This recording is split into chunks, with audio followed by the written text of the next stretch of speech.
কি গো হলো তোমার? কত সময় লাগবে গো? বার্থডেটা খেতে যাবে না? পরে তো সব শেষ হয়ে যাবে খাওয়া। A few moments later. বার্থডেতে যাওয়ার জন্য তো রেডি হয়ে গেছি, কিন্তু গিফট তো কিছু নেওয়া হয়নি। গিফট তো কিছু নিতে হবে। এখন গিফট নিতে গেলেও তো টাইম লাগবে বেশি। তার থেকে ভাবছি যে আমার কাছে একটা কুর্তি আছে এল সাইজের, ওটাই নিয়ে নিয়ে কি ওর জন্য। এক্সেল লাগে। কিন্তু তুমি কিভাবে জানো ওর এক্সেল লাগবে না এল লাগবে? আনসার দিচ্ছ না কেন এখনো? বলো কি হয়েছে। বলছিলাম কি, ও নতুন ছেলেটা যে রেখেছো, ও এক্সেল এর কাজ পারে তো?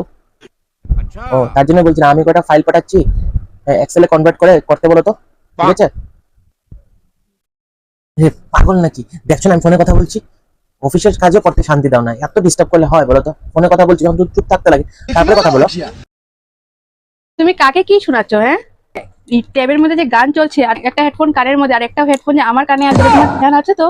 তুমি কোন অফিসে কথা বলছিলে গো? আমি একটু শুনি। আমার কত ওই হেডফোনটা, যে একটা হেডফোন থেকে একবার অফিসে কথা হয়, আবার গানও শোনা যায়। আমিও শুনি, একটু দেখি।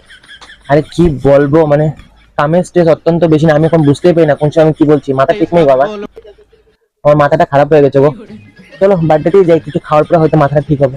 Excel M S extra small যেটা আছে ওইটা নিয়ে নাও, পরে দেখা যাবে। বার্থডে তো এখন আমার সাথে তোমার হবে, ওই বাইরে আর যেতে হবে না। বার্থডে এলও দিতে হবে না, এমও দিতে হবে না, এক্সেল দিতে হবে না, কিছু দিতে হবে না। তোমার আমার সাথে